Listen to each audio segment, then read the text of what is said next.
De todo una disculpa, la semana pasada fue un poquito trabajosa para mí. No es de todas las semanas, pero pues trabajo es trabajo. Y pues por eso pido esa disculpa y pues el día miércoles también les voy a quedar mal. Tengo nuevamente trabajo. Entonces hay que aprovechar las horas que más se puedan para tener la clase. Vamos a empezar con cráneo hipertensivo, al menos que tengan alguna duda de lo que es defectos craneofaciales.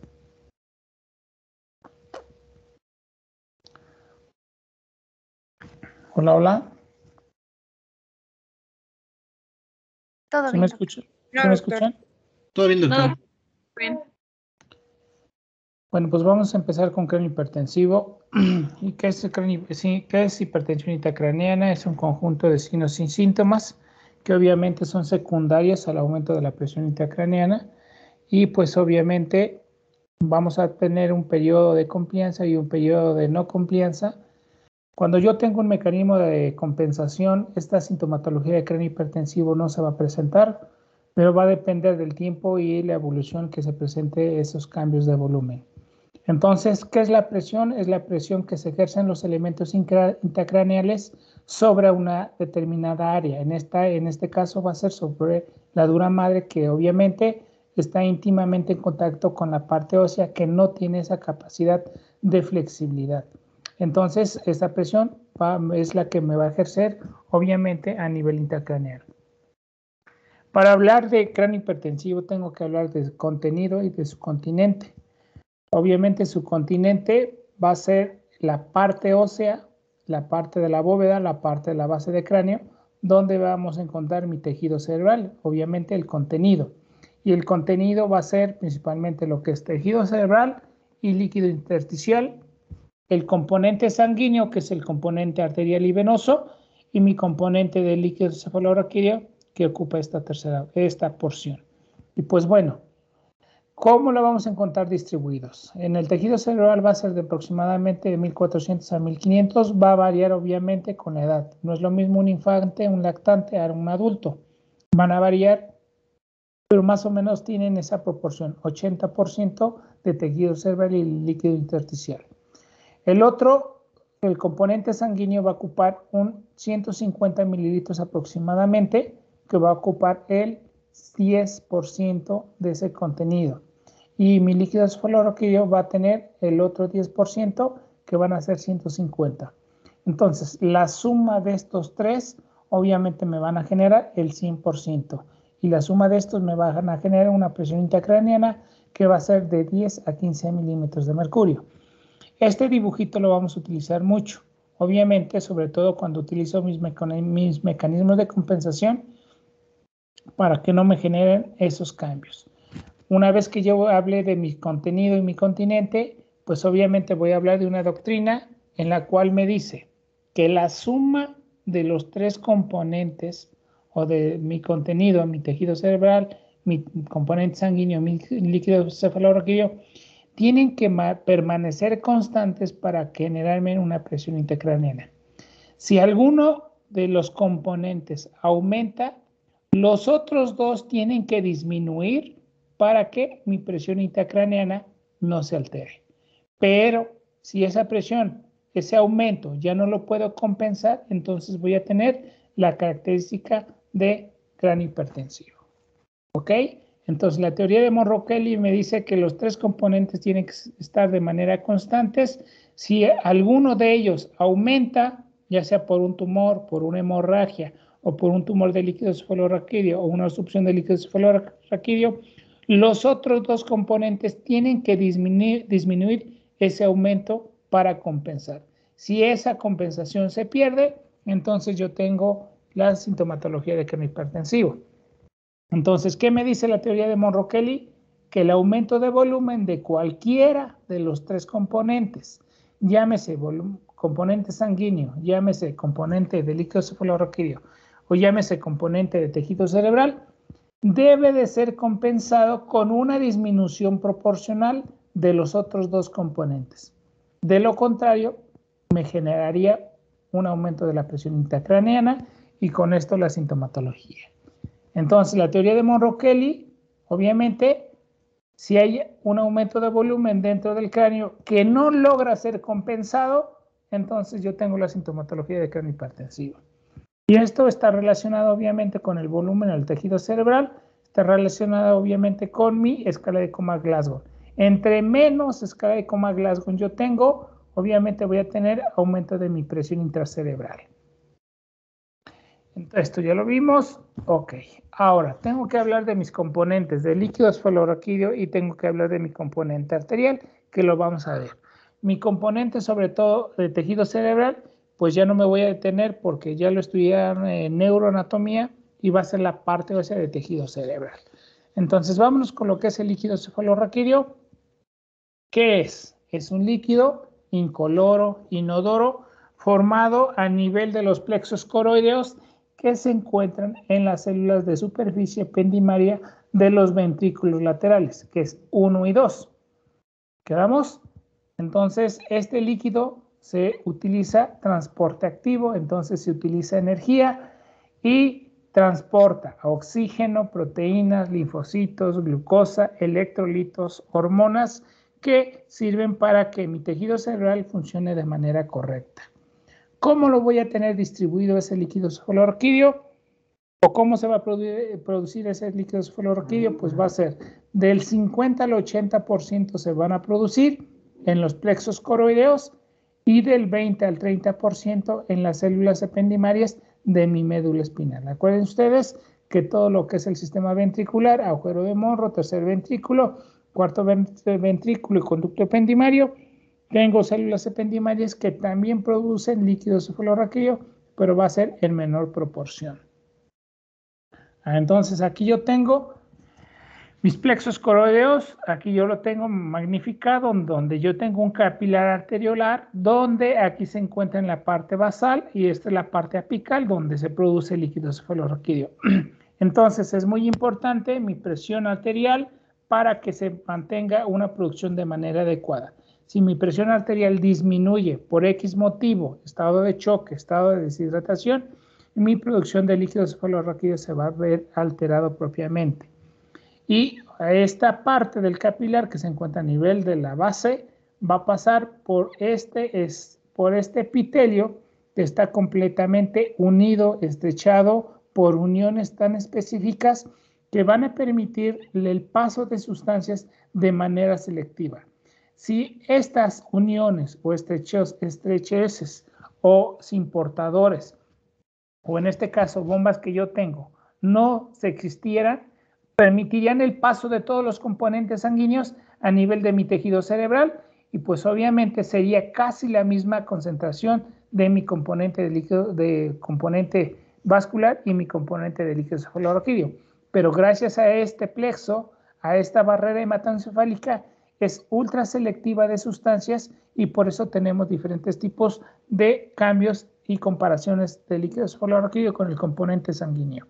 Aquí yo tengo mi plexo coroideo, obviamente con uniones estrechas, bien fuertes, que no van a permitir la entrada de todas las sustancias hacia la producción de líquido cefalorraquídeo o hacia mi tejido cerebral.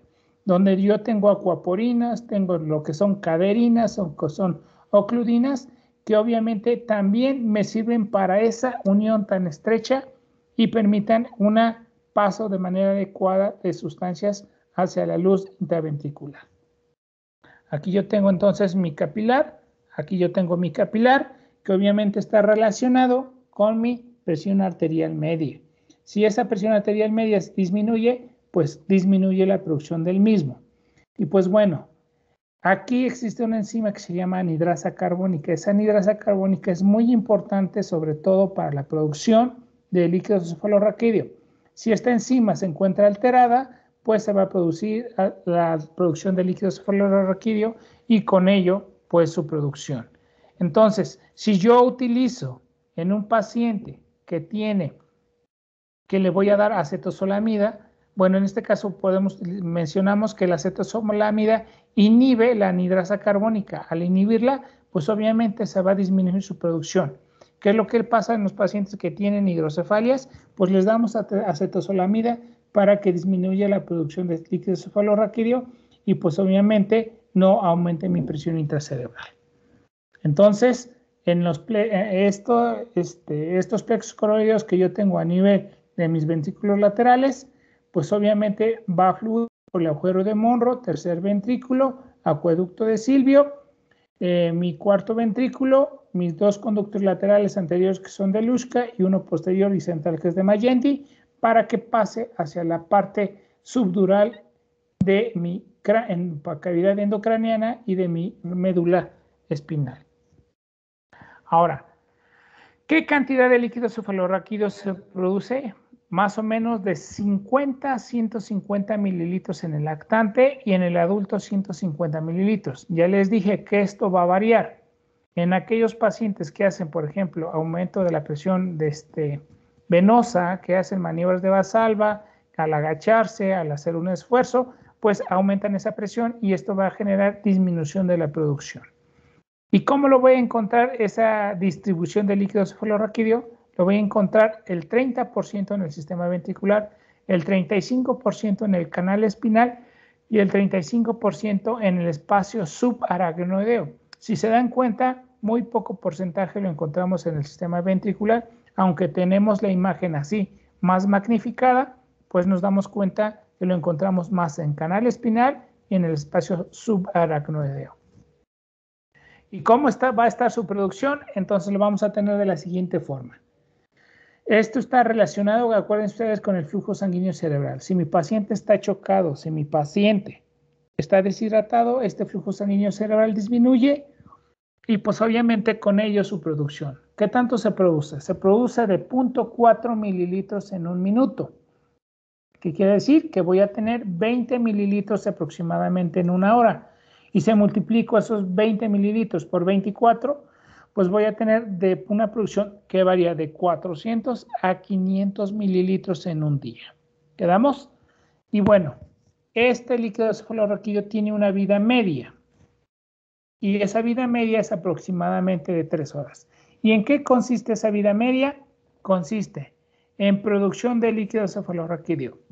La circulación que yo les había dicho, lo reabsorción a nivel de lo que es las granulaciones de Pacchioni o vellosidades aracnoideas y nuevamente la renovación del líquido cefalorraquídeo, que obviamente me va a generar una presión de 10 a 15 milímetros de mercurio o en su caso de 12 a 13 centímetros de agua. Quedamos si hacemos la conversión. ¿Cuál es su composición de líquido cefalorraquídeo? Les dije que iba a ser completamente diferente al componente de sanguíneo. Vamos a encontrar un poquito de mayor concentración de proteínas a nivel de lo que es el líquido cefalorraquídeo. Vamos a encontrar como sobre todo la prealbúmina, la macroglobulina, la transferrina, que ocupan del 3 al 12% de las proteínas totales. La concentración de glucosa la vamos a encontrar disminuida en relación a la concentración sanguínea.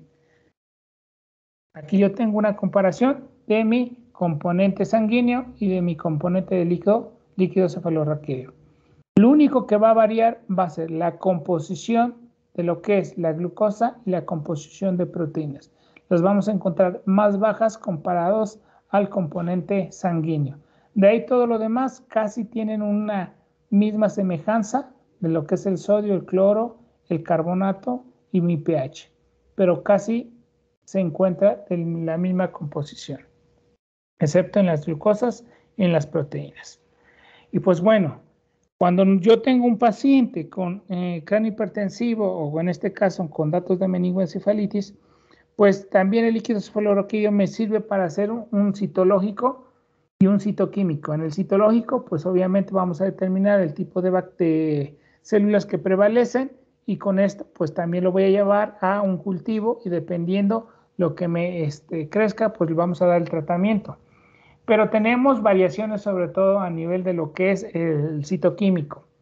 Esto es en condiciones normales, el aspecto agua de roca cristalina, ¿sí? La presión que normalmente nosotros tenemos, la presencia de linfocitos de 0 a 5, las proteínas de 15 a 45, el lactato, la presencia de glucosa más baja que la composición sanguínea, el cloro, que ya también lo vimos, Y pues bueno, en la meningitis y en tanto bacteriana como viral, vamos a encontrar el aumento de leucocitos, que a diferencia de la viral, aquí vamos a encontrar mayor concentración de linfocitos y a nivel de la bacteriana, mayor concentración de granulocitos, que es la diferencia que ya tienen entre cada uno. En este caso, en la meningitis tuberculosa vamos a encontrar una linfocitosis severa a nivel del líquido cefalorraquídeo y los demás componentes va a haber solamente más o menos la misma concentración, pero van a variar una que otra. Aquí lo que nos interesa más que nada es la presencia de leucocitos y las células que vayamos a encontrar en el mismo. Y pues también esto me va a servir como cultivo y lo vamos a tener que llevar lo que es dependiendo del antibiograma, pues le vamos a dar el tratamiento.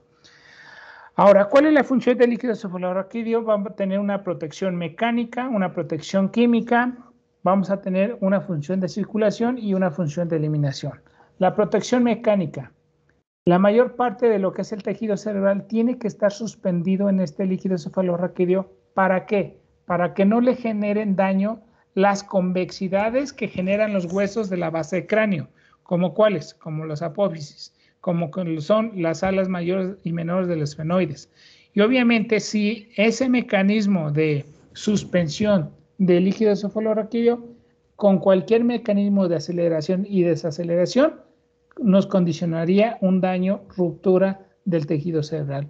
Entonces, esa protección mecánica se la debemos al líquido cefalorraquídeo. ¿Qué quiere decir? Que se mantiene suspendido en líquido cefalorraquídeo. La protección química.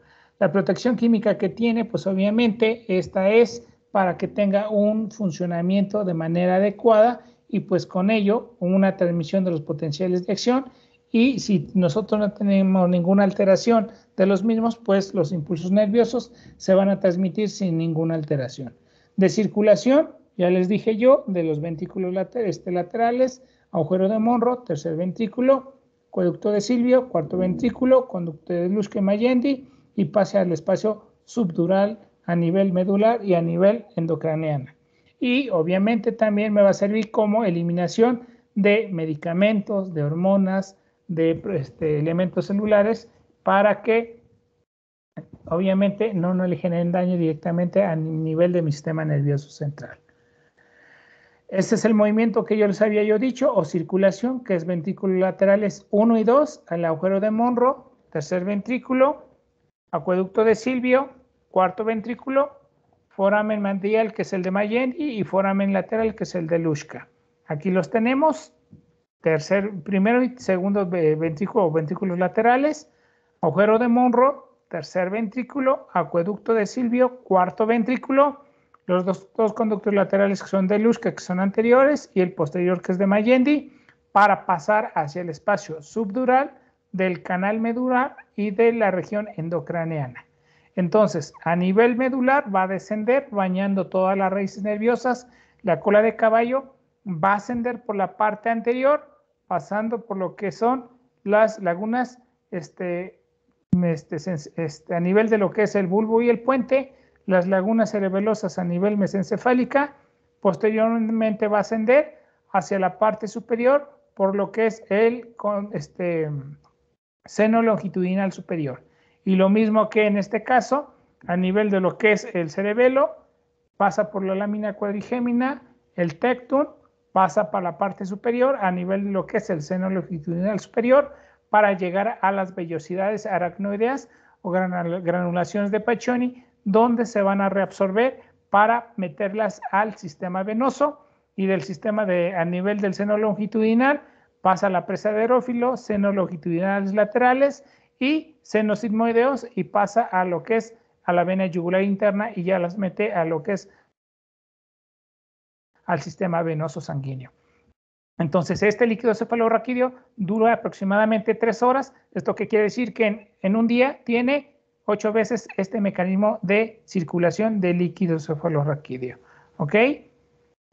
Es lo mismo que les había dicho también. Y pues bueno, aquí yo tengo entonces mis lagunas mesencefálicas a nivel de mi presa de erófilo, a nivel de lo que es el bulbo, el cerebelo. Tengo yo también estas lagunas cerebelosas que van a permitir y van a amortiguar el tejido cerebral para que no le generen daño en las convexidades óseas y tengan el mecanismo de suspensión. Si se dan cuenta, entonces, la parte subdural del contenido endocraniano, pues ocupan el 35% y el otro 35% a nivel de lo que es el canal medular. ¿Quedamos? Y pues bueno, aquí yo tengo mi seno longitudinal superior, donde tengo yo las granulaciones de Paccioni que me van a servir como compuertas para el drenaje de líquido cefalorraquídeo hacia la parte venosa. Y bueno, ¿qué son las granulaciones de Paccioni? Ya les dije, estas las tenemos en el seno longitudinal superior. ¿Quedamos? Es un conjunto de plexos que sirven como compuertas de drenaje del espacio subaracnoideo hacia los senos venosos. Tienen un flujo unidireccional. ¿Qué quiere decir? Que impiden el flujo retrógrado. Una vez que ya pasó del espacio subaracnoideo hacia la parte venosa, ya no se regresa. Y obviamente tienen un transporte de tipo pasivo. Y ese transporte pasivo tiene un mecanismo de apertura que va a ser con una presión de 5 a 7 milímetros de mercurio. Si esa presión disminuye, pues no va a haber paso, pero si ese aumento de presión de mayor de 7, como en este caso, algún mecanismo de estrangulación, ahorcamiento, desviación de lo que es la cabeza y compresión en este caso del sistema venoso, pues me va a alterar ese flujo de líquido cefalorraquídeo hacia la parte venosa. Entonces, acuérdense ustedes que yo tengo que tener, para que no tenga alteraciones de esa presión de apertura, tengo que tener mi paciente a 45 grados con su cabeza centrada y no desviada a los lados para que no me genere alteraciones de drenaje de líquido cefalorraquídeo. Aquí yo tengo entonces mi espacio subaracnoideo donde hay líquido cefalorraquídeo. Aquí yo tengo mis granulaciones de Paccioni, donde se lleva a cabo el mecanismo de reabsorción con una apertura de flujo de 5 a 7 milímetros de mercurio y siempre es unidireccional. Una vez que se produce, ya no regresa. Y obviamente se va a venir alterado, sobre todo en pacientes que obstruyen el aumento de la presión venosa central, en este caso que aumenta mi presión mayor de 7 milímetros de mercurio, o que tenga yo aquí en este caso una hemorragia subaracnoidea que me altere en este caso el flujo hacia las granulaciones de Paccioni y pues obviamente me va a generar cráneo hipertensivo. Es otro ejemplo donde tengo mi seno longitudinal, tengo aquí mi espacio subaracnoideo y cómo se está filtrando ese líquido cefalorraquídeo. Para hablar de lo que es el cráneo hipertensivo, tengo que hablar de una definición. ¿Qué es la presión? La presión se define como la fuerza o volumen por unidad de área. Entre mayor volumen y menor área va a ser mayor la presión. Y pues obviamente tengo que hablar de dos propiedades que voy a utilizar. La elastancia, que son los cambios de presión que se generan en los cambios de volumen. Esto me va a indicar obviamente la rigidez del parénquima cerebral. Y la complianza es la capacidad que tiene el sistema cráneoespinal para tolerar los aumentos progresivos en el volumen. Esta complianza obviamente va a tener mayor complianza en los lactantes cuando no tienen cierre de las suturas a nivel de los huesos. ¿Por qué? Porque tiene flexibilidad, en este caso del tejido cerebral, porque ese volumen no se siente, obviamente va a ir dependiendo y es gracias a que esas suturas todavía no se osifican. Pero una vez que se cierran, al generarme aumento del volumen, me va a generar aumento de la presión y pues obviamente se pierde esa flexibilidad y decimos que entonces mi tejido o mi parénquima cerebral tiene mayor rigidez. Esta es la clasificación de la presión intracerebral en base a lo que es la producción de líquido cefalorraquídeo encontrada.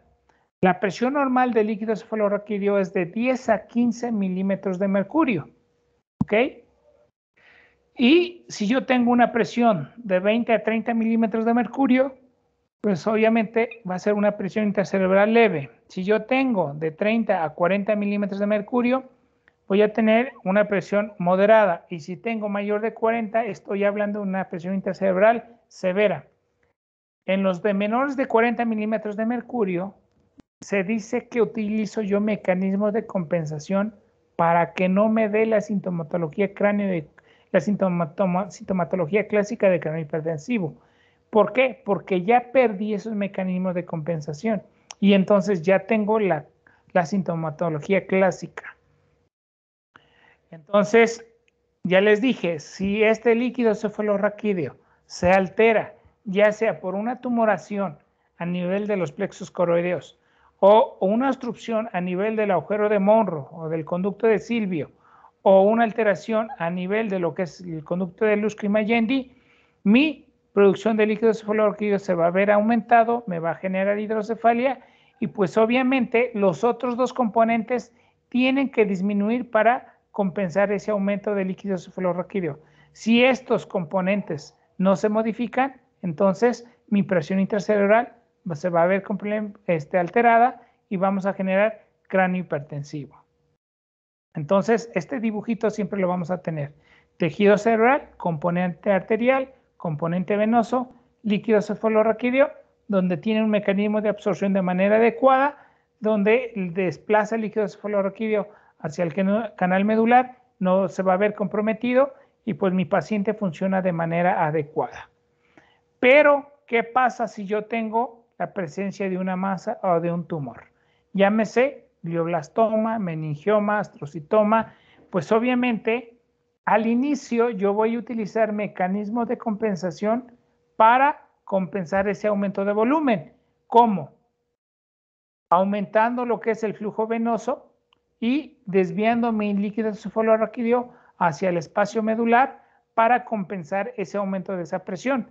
Pero voy a tener un determinado tiempo. Cuando mis mecanismos de compensación están al tope, entonces yo ya no voy a poder compensar y entonces voy a empezar con mi sintomatología de cráneo hipertensivo. Esto hablando de una masa cerebral que tiene un crecimiento lento.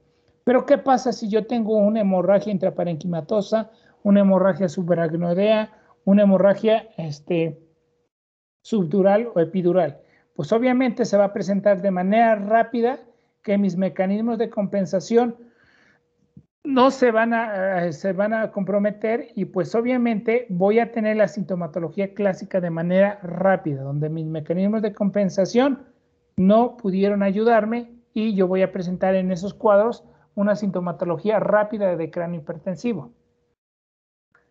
Entonces, la elastancia son los cambios de presión que se generan en función a los cambios de volumen. Esto obviamente es una medida de la rigidez cerebral. Al aumentar la presión, aumenta la rigidez del tejido cerebral. Y la complianza hace referencia a los cambios de volumen que se generan por los cambios de presión. Esto me indica que tengo una mayor flexibilidad cerebral. Este es un ejemplo donde yo tengo mi volumen intracraneal y donde tengo mi presión cerebral. Entre mayor volumen intracerebral, ¿sí? Al inicio voy a poder compensar estos cambios de volumen porque utilizo mis mecanismos de compensación, generando que mi presión intracerebral se mantenga adecuada de 10 a 15. No voy a tener ningún problema. Si mi tejido cerebral empieza a aumentar mayor, entonces mis mecanismos de compensación van a llegar hasta un tope. Entonces estamos diciendo que tengo una baja complianza. Y ya una vez que mi volumen intracerebral ya no lo puedo compensar, entonces se pierde ese mecanismo de complianza y empiezo con la sintomatología de cráneo hipertensivo. Ahora vamos a hablar un poquito de lo que es mi componente arterial. Para hablar de mi componente arterial tenemos que hablar un poquito acerca de lo que es el flujo sanguíneo cerebral. Mi flujo sanguíneo cerebral va a variar de 45 a 55 mililitros. Se van a dar cuenta que algunos libros de fisiología van a decir que hasta 110 mililitros por cada 100 gramos. ¿Esto en base a qué es? En base a su función. Es más frecuente o es más volumen a nivel de la sustancia gris que de la sustancia blanca. Es más frecuente, es más volumen sanguíneo a nivel prefrontal que a nivel de la región temporal occipital, ¿sí? Ahorita que ustedes están viendo su computadora, pues tienen un flujo sanguíneo a nivel occipital mayor. Ahorita que están comprendiendo, está funcionando su región frontal pues esas partes van a tener mayor flujo sanguíneo cerebral y la sustancia blanca obviamente va a tener una disminución del mismo. Entonces va a variar dependiendo del lugar y de la parte que estén utilizando con mayor frecuencia. Si mi tejido cerebral pesa 1500 gramos, ¿qué quiere decir? Voy a tener entonces 700 mililitros en un minuto, quedamos, de volumen sanguíneo. ¿Qué quiere decir? Que voy a tener del 15 al 20% de ese gasto cardíaco en un minuto. Pero ya hablamos de lo que es el flujo sanguíneo cerebral. Ahora voy a hablar de una cosa que se llama presión de perfusión cerebral. Y bueno, ¿y qué es la presión de perfusión cerebral? Es la presión ideal para mantener un equilibrio y función de mi tejido cerebral. Si esa presión de perfusión cerebral disminuye o aumenta, ¿qué va a generarme? Pues me va a alterar un desequilibrio y que no funcione de manera adecuada mi tejido cerebral. ¿Y cómo mido yo mi presión de perfusión cerebral? ¿Cómo se saca?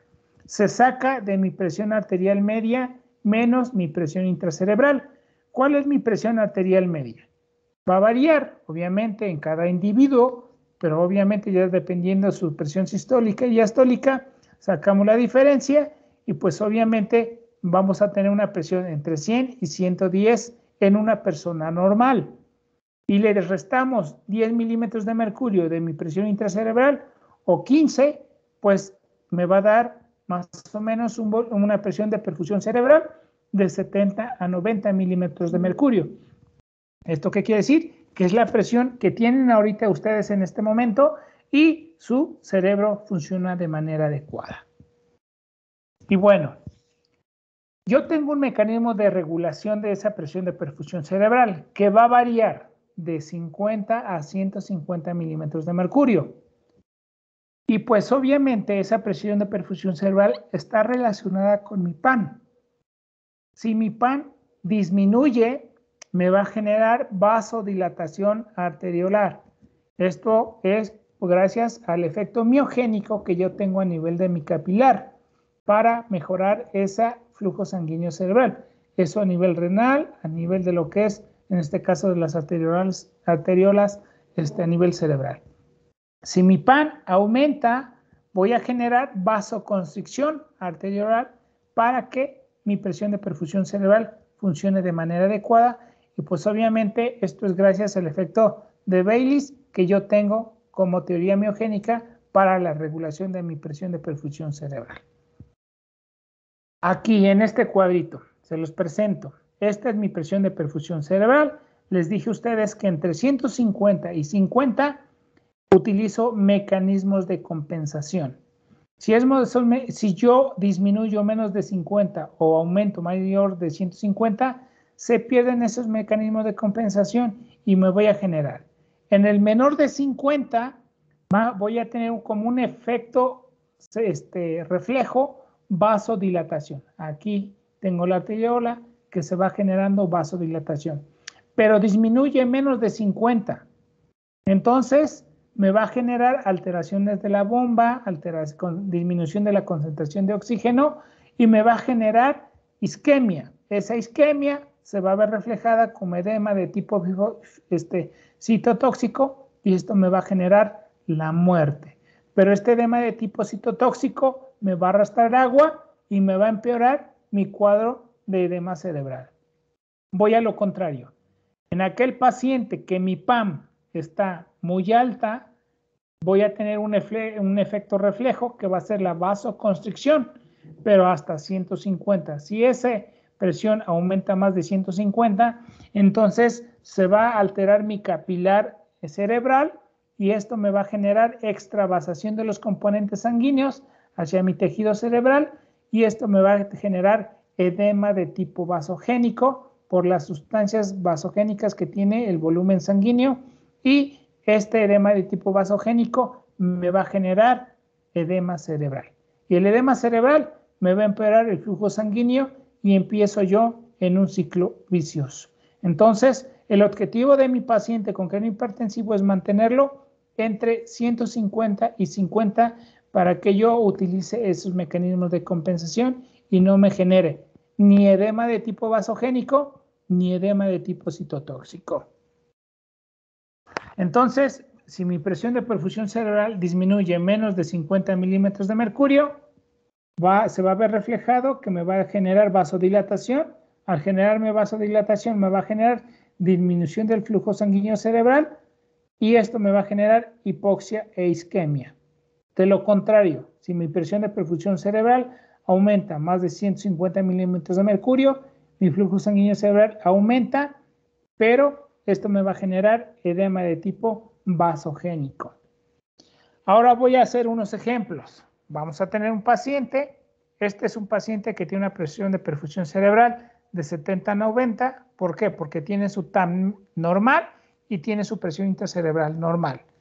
Pero ¿qué pasa en aquel paciente que tiene un accidente automovilístico y tiene 10 fracturas de costilla? Le generó un hemotórax de 1200. Tiene un trauma abdominal cerrado que le está generando un hemoperitoneo. Y además tiene una fractura de fémur que le está secuestrando sangre a nivel de ese componente muscular. Pues obviamente me va a generar disminución de mi presión arterial media. Mi paciente se está chocando.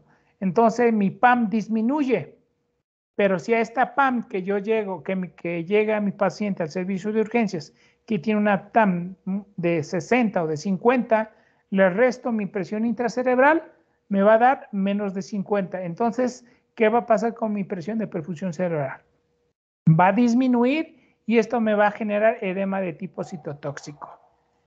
Ahora, ¿qué pasa en mi paciente? Bueno, este no tiene ninguna alteración del flujo sanguíneo cerebral, donde mi TAM está normal, pero mi paciente tiene una tumoración de un neurinoma o tiene un glioblastoma o un astrocitoma de gran tamaño, donde tiene una presión intracerebral de 40.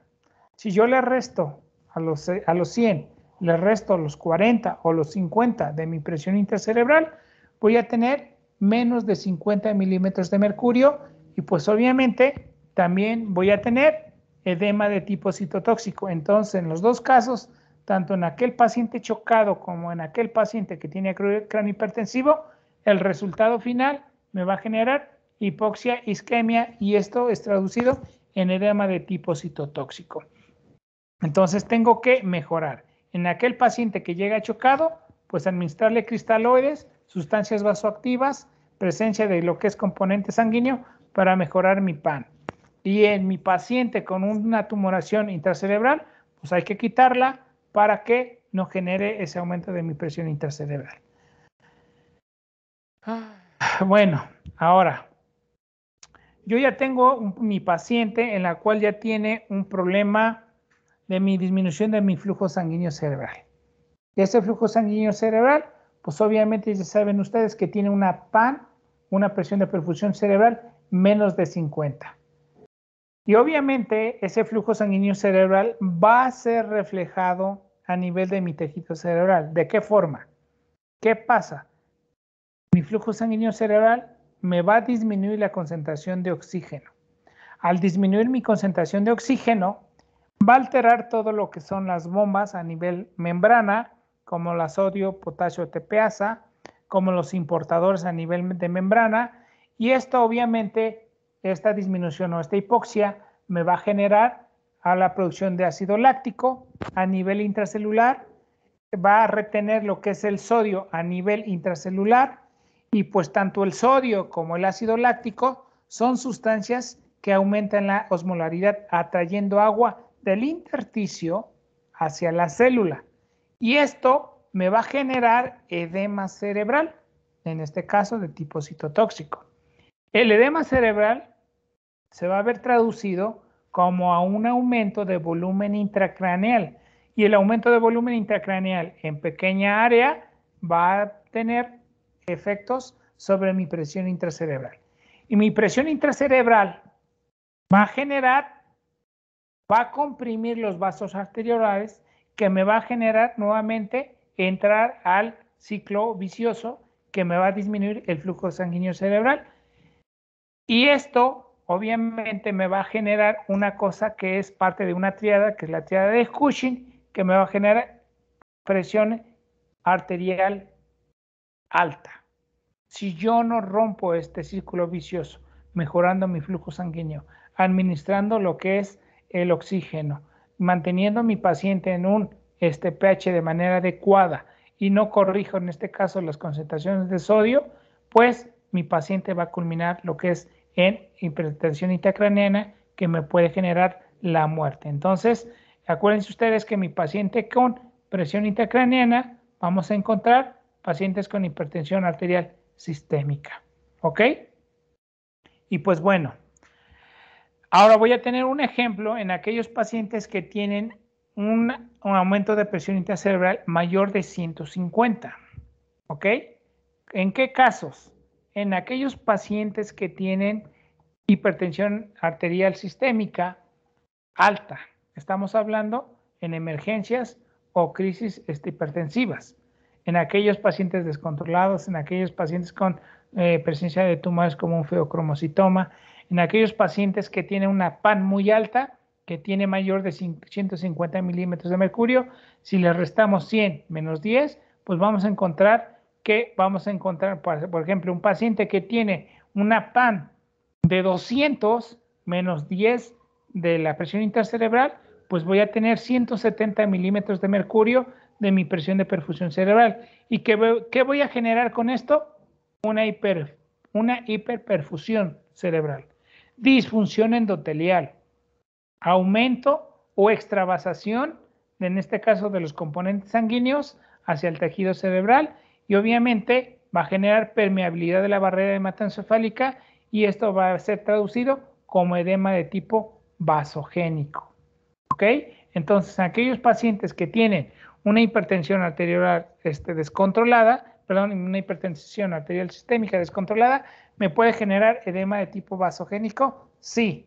Y en aquellos pacientes que tienen un paciente con hipertensión arterial sistémica, ¿me puede generar ceguera? Que lo vamos a ver más adelante. Sí, precisamente por la persistencia de presión intracerebral. Entonces, acuérdense ustedes, mi presión de perfusión cerebral actúa de 50 a 150. Si disminuye, voy a generar vasodilatación, pero si disminuye menos de 50, voy a generar hipoxia e isquemia. ¿Qué pasa si aumenta más de 150? Voy a generar vasoconstricción, pero después de 150, esto se va a ver completamente reflejado en hiperperfusión, disfunción endotelial, alteración de la barrera hematoencefálica y voy a generar edema de tipo vasogénico. Entonces, a mi paciente, cuando yo tengo un paciente con hipertensivo, tengo que mantenerle entre 150 y 50 para que utilice esos mecanismos de compensación. Si no, mi paciente se va a morir. Y pues bueno, hasta aquí nos quedamos. Espero le hayan entendido, chicos. No sé si tengan alguna duda hasta aquí. Mañana vemos la teoría biogénica y la teoría bioquímica, principalmente para lo que es el mecanismo de regulación también de la presión de perfusión cerebral. Espero no los haya yo dormido. Yo creo que este tema también lo están llevando en neurología. Los que están llevando neuro, los que ya vieron, pues bueno, ya nada más sería un repaso. Y no sé si tengan los demás alguna duda, alguna pregunta. Hola, hola, no se duerman. Creo que todo bien, doctor. Todo ¿Sí? bien. Todo bien, doctor. Todo bien, doctor. Todo bien, doctor. Bueno, mañana continuamos. Ya saben, el miércoles tengo cirugía, les voy a quedar mal, pero el jueves aquí vamos a estar. ¿Sale, chicos? Sí, Nos doctor. vemos el día de mañana. Gracias, doctor. Gracias, doctor. Gracias, doctor. Ok, Gracias. bye. Mañana pregunto que